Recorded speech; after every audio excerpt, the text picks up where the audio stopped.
नाना पटोले बोलतायत, आपण थेट जाऊया. बघा, या राज्याच्या जनतेच्या भावना आहेत.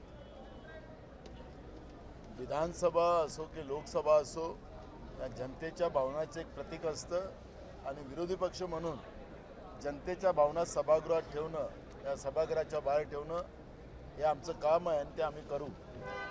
मार्तंडवाडी असेल की महाराष्ट्रामधल्या अनेक ग्रामपंचायतीमध्ये आणि शहरामध्ये जनतेमधला रोष आपल्याला पाहायला मिळतो आहे. परवा नाशिकमध्ये सुद्धा लाखो लोकांनी त्या ठिकाणी या ईव्हीएम विरोधात प्रदर्शन केलं आणि त्याच्यामुळे या सगळ्या गोष्टीला आपल्याला मांडलंच पाहिजे. हे आमचं कर्तव्य ते आम्ही मांडू. आणि राज्यातलं हे सरकार जनतेच्या मतातलं नाही. आपण पाहिलं असेल की आज मुख्यमंत्री मंत्र्यांचा परिचय करून देत असताना सत्ता पक्षाचे बाकंसुद्धा वाजत नव्हते. म्हणजे सत्ता पक्षामध्ये सुद्धा कशा पद्धतीची निराशा आहे ते पण आपल्याला पाहायला मिळते आहे. हे लोक निवडून आले, तो उत्सव जो लोकांमध्ये असला पाहिजे, जे सरकार जनतेच्या मनातून येतं तेही आपल्याला पाहायला मिळत नाही. आणि म्हणून त्या ईव्हीएमचा अर्थ राज्याच्या मुख्यमंत्र्यांनी काही लावावा, पण हे जनतेच्या मतातलं सरकार नाही हे सातत्यानं आम्ही सांगत राहू, ही आमची भूमिका आहे. दुसरा महत्त्वाचा प्रश्न, हे सरकार जनतेच्या मतातलं असतं तर परभणीसारखी घटना घडली नसती.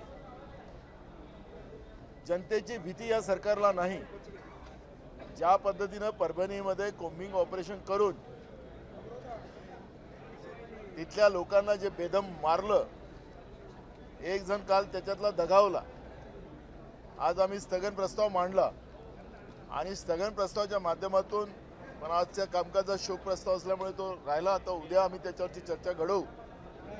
पण यांना जनतेची भीती राहिली असती तर यांनी परभणीमध्ये बेकसूर लोकांवर अमानुष लाठीचार्ज केला नसता. ज्या पद्धतीनं कोम्बिंग ऑपरेशन केलं गेलं, मुख्यमंत्री काल पत्रकार परिषदेमध्ये सांगत होते, मी ऐकत होतो की जो कोणी तोडफोड करेल त्यांच्यावर आम्ही कारवाई करू. मग त्यांच्या पोलिसांनीच तोडफोड केलेली आहे. पोलिसांनीच त्या ठिकाणी लोकांना लाठीचार्ज केलेला आहे. ते दिसत आहे, त्याचे व्हिडिओ पण आपल्या माध्यमातून दाखवले गेले. मग पोलिसांवर कारवाई का नाही? तिथल्या जिल्हाधिकाऱ्यावर कारवाई का नाही? तिथल्या SP वर कारवाई का नाही? हे प्रश्न या ठिकाणी निर्माण होतील. जे सामान्य माणसासाठी कायदे आहेत ते मोठ्या अधिकाऱ्यांसाठी कायदे आहेत.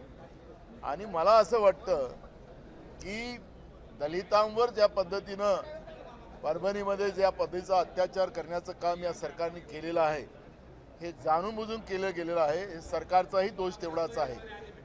एखादी घटना झाल्यानंतर त्या घटनेला वेळेस थांबवता येतं, पण त्या आंदोलन 4 तासाच्या पलीकडे चालवण्याचं काम सरकारने केलेलं आहे. जेव्हा कलेक्टरकडे परभणीच्या महिला भेटायला गेल्यात तर तिथं 2च पोलीस होते. ज्यावेळेस लोक एकत्रित झाले त्यावेळेस पोलिसांची संख्या नाममात्र होती. बाबासाहेब आंबेडकरांच्या प्रतिमेची विटंबना आणि संविधानाची विटंबना करण्याचं काम झाल्यानंतर, ज्या ठिकाणी आक्रोश निर्माण झाल्यानंतर वेळेस पोलीस प्रशासनाने त्या ठिकाणी ती घटना थांबवली असती तर मला वाटतं की ती घटना झाली नसती. पण एखादी घटना 4 तासाच्या पलीकडे अगर चालत राहिली तर ती सरकार प्रायोजित राहते.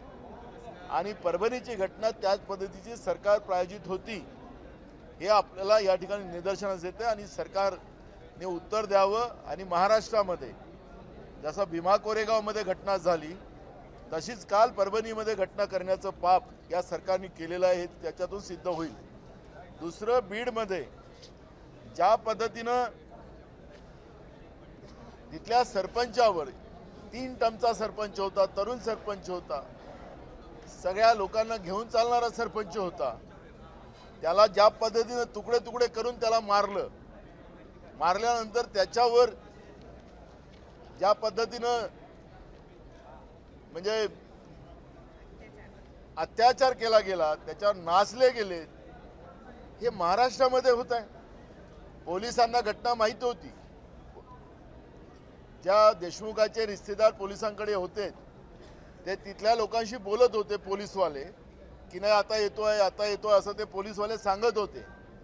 म्हणजे त्या ठिकाणी जो त्याला किडनॅप केलेलं होतं त्या सरपंचाला देशमुखाला त्या ठिकाणी पोलिसांना माहिती असताना पोलीस त्या ठिकाणी गेले नाहीत आणि त्याच्या मेल्यानंतरच त्याचा मृत्यू झाल्यानंतरच त्याची निर्गुण हत्या झाल्यानंतरच पोलीस ॲक्शनमध्ये येत असेल तर राजकीय हत्यासत्र या महाराष्ट्रामध्ये या व्हीएममधून निवडून आलेले सरकार करते आहे का ही घटना सुद्धा या ठिकाणी निदर्शनास येते आहे. त्याचप्रमाणे रवींद्र चव्हाण नावाचे त्यांचे माजी मंत्रीने आता आमदार त्यांच्या बंगल्यावर वैभव नावाचा एका पोराला किडनॅप करून ठेवलेला आहे. 9 कोटी रुपये गायब झाले. याच्याजवळ कुठून आले 9 कोटी मला माहिती नाही, पण जी माहिती आमच्याजवळ आहे की रवींद्र चव्हाणच्या बंगल्यावर वैभव नावाचा एक माणूस त्याला किडनॅप करून ठेवलेला आहे. 9 कोटी गायब झाले. त्याच्याकडून 4.5 कोटी रुपये वसूल केले गेले आहेत. 4.5 कोटी रुपये मिळाले नाहीत म्हणून त्याच्यावर तिथं अत्याचार चाललेला आहे अशी पण माहिती आमच्याजवळ आलेली आहे.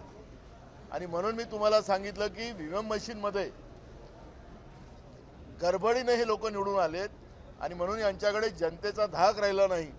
आणि आल्या आल्या महाराष्ट्रामध्ये दलितांवर बहुजनांवर अन्याय करण्याचं काम फडणवीस सरकार करते आहे का हा प्रश्न या निमित्तानं निर्माण झालेला आहे. आणि म्हणून आज आम्ही स्थगनच्या माध्यमातून तो विषय सभागृहात मांडलेला होता, पण अध्यक्षांनी त्याला परवानगी दिलेली नाही. नाना, एक मोठा गंभीर आरोप तुम्ही करताय. रवींद्र चव्हाण जे माजी मंत्री होते नेमका या व्यक्तीला कुठे बंदिस्त करून ठेवलंय याची काही कल्पना त्यांच्या बंगल्यामध्ये वैभव नावाचा एक पोरगा त्याला 9 कोटी रुपये त्यांनी चोरून नेलेले आहेत अशा पद्धतीचा आरोप लावून त्याला किडनॅप करून ठेवलेला ही माहिती मला आत्ताच आलेली आहे. आणि म्हणून मी तुम्हाला या ठिकाणी सांगतोय की त्याच्याकडून 4.5 कोटी रुपये वसूल केले, 4.5 कोटी रुपये अजून दिले नाही म्हणून त्याच्यावर अत्याचार चाललेला अशा पद्धतीची गोष्ट आमच्याजवळ माहिती आलेली आहे. त्या माहितीच्या आधारावर मी सांगतोय. काही विरोधक जे आहेत ते परभणीला जाण्याची तयारी करत आहेत. काँग्रेसच्या वतीनं पुढे परभणीला हा मी जातोय. नाना, अजून एक महत्त्वाचा मुद्दा की काल मंत्रिमंडळाचा विस्तार झाला आणि त्या मंत्रिमंडळाच्या विस्तारामध्ये काही लोक नाराज झाले. विशेषतः ओबीसी नेते छगन भुजबळ यांना डावलण्यात आल्यामुळे ते नाराज आहेत. आपणही त्यांच्या बरोबर ओबीसीची जी आंदोलनं होती त्या आंदोलनामध्ये सक्रिय राहिलेला आहे. आपली काय प्रतिक्रिया आहे? ओबीसींना जाणीवपूर्वक डावलं जात आहे. जो ओबीसी की बात करेगा बीजेपी में उसका पत्ता गोल होगा असा संदेश या निमित्तानं भारतीय जनता पार्टीनं दिलेला आहे. मला मोठा अनुभव आहे. हिंदी में जाना चाहेंगे. आज विंटर सेशन का पहला दिन है और पहले दिन जो है महाविकास आघाड़ी की ओर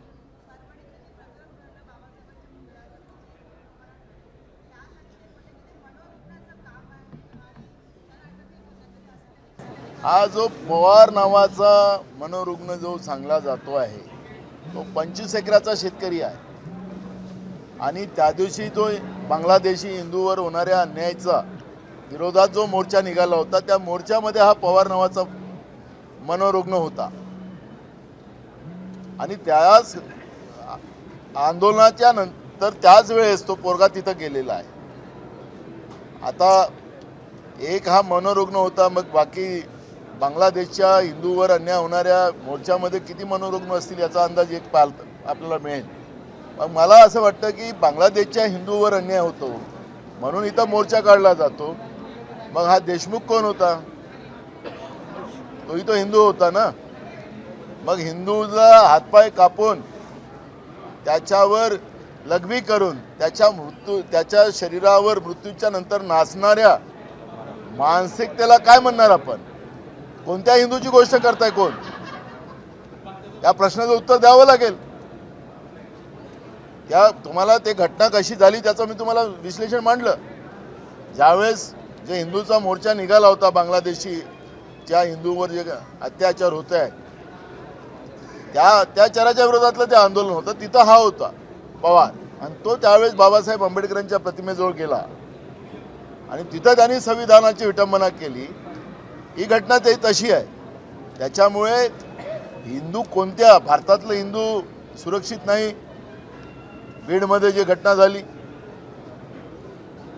कुठले लोक सुरक्षित नाही आता? अशा अनेक प्रश्न या ठिकाणी निर्माण होणार आहेत. पण मी तुम्हाला सांगतो की या सगळ्या घटना, परभणी, बीड या घटना, ईव्हीएमचा जो मुद्दा मार्कंडवाडीच्या आणि महाराष्ट्राच्या जनतेने जो उभा केलेला आहे, त्या विषयाला डायव्हर्ट करण्यासाठी पोलिसांच्या माध्यमातून कोम्बिंग ऑपरेशन करून हे सगळे विषय डायव्हर्ट कसे करता येईल त्याचा प्रयत्न सरकार करते आहे का? असे मुद्दे या ठिकाणी निर्माण झाले.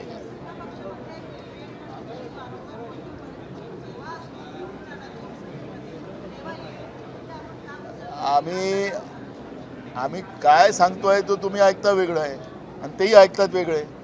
आम्ही सांगितलं महाराष्ट्रातली जनता अजूनही या सरकारला आमच्या मताने निवडून आलेली आहे हे मान्य करायलाच तयार नाही. जनता आंदोलन करत आहे, राजकीय पक्ष नाही करत आहे. जनभावना आम्ही उचलतोय आणि ते काम आमचं आहे, ते आमचं म्हणणं आहे. सत्ता पक्षवाल्याचा काय, सत्तेचा मास किती आहे ते आपल्याला माहीतच आहे. अजूनही मंत्रिमंडळाचे खाते वाटप नाही झाले. मंत्रिमंडळ व्हायला 22-23 दिवस लागले, अजूनही खाते वाटप नाही.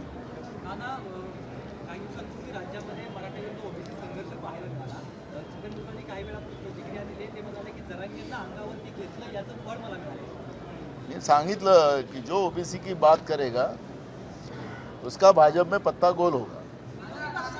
नाना हिंदी में जानना चाहेंगे, आज पहला दिन है विंटर सेशन का, महाविकास आघाड़ी की ओर से ईवीएम को लेकर आंदोलन किया गया.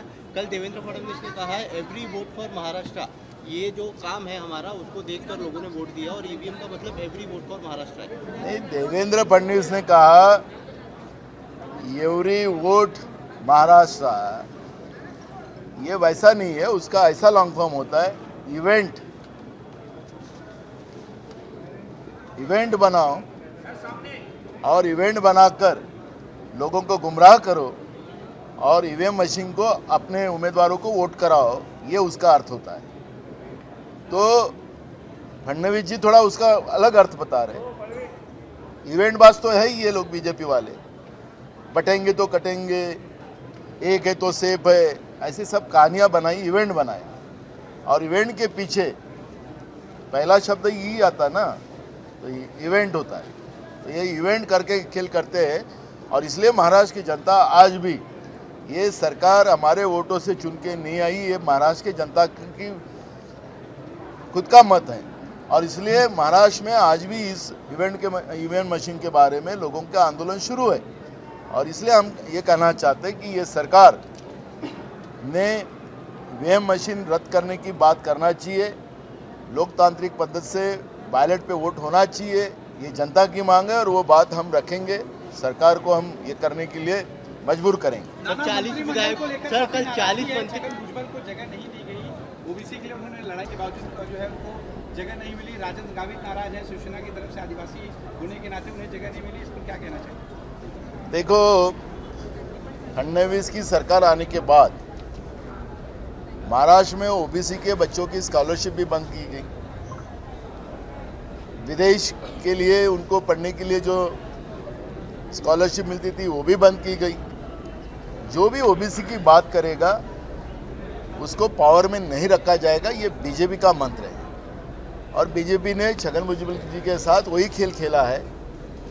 और ओबीसी के अधिकार की लड़ाई जो भी बीजेपी में लड़ेगा उसको कोई भी स्थान नहीं मिलेगा, ये संदेश इस माध्यम से दिया गया है. सर 40 लोगों ने कल शपथ ली है, लेकिन किसको कौन सा विभाग मिलेगा इस पर अब तक स्पष्टीकरण नहीं दिया गया है. हर बार जो शपथ विधि से लेके इलेक्शन से लेके वोटिंग तक हर बार डीले देखा जा रहा है. किसको कौन सा विभाग दिया जाएगा, इसको भी लेके डीले दिया जा रहा है. हर बार सरकार अपने आप में हम कैसे चुन के आए, इसी में ही अभी तक वो अभी भी इनको होश में नहीं आई है. इनका एक विधायक ने तो वोट लेते समय में कहा कि मैं चुन के नहीं आया करके, मराठी में कहा, और तो भी वोट ले रहा है विधायक की. तो ये स्थिति ये सरकार की है अभी. और इसलिए अभी भी पोर्टफोलियो भी नहीं दिए गए हैं. और ये सरकार कौन से हवा में पता नहीं है, लेकिन जो घटना परभनी में हुई, जो घटना बीड़ में हुई, वो घटना का निषेध पूरे देश में हो रहा है, राज्य में हो रहा है, पार्लियामेंट में भी ये इशू खड़ा हुआ और सरकार जानबूझकर ईवीएम मशीन का ध्यान लोगों को डाइवर्ट करने के लिए परभनी में दलितों पे कोम्बिंग ऑपरेशन कर उनको जिस तरह से मारा गया और वहाँ पर एक जन का मृत्यु होना पुलिस कस्टडी में, ये सरकार की जवाबदारी है और सरकार ने जानबूझकर परभनी की घटना को अमल में लाया है। यह आरोप नहीं, वस्तुस्थिति है। एबीपी माझा, उघडा डोळे बघा नीट।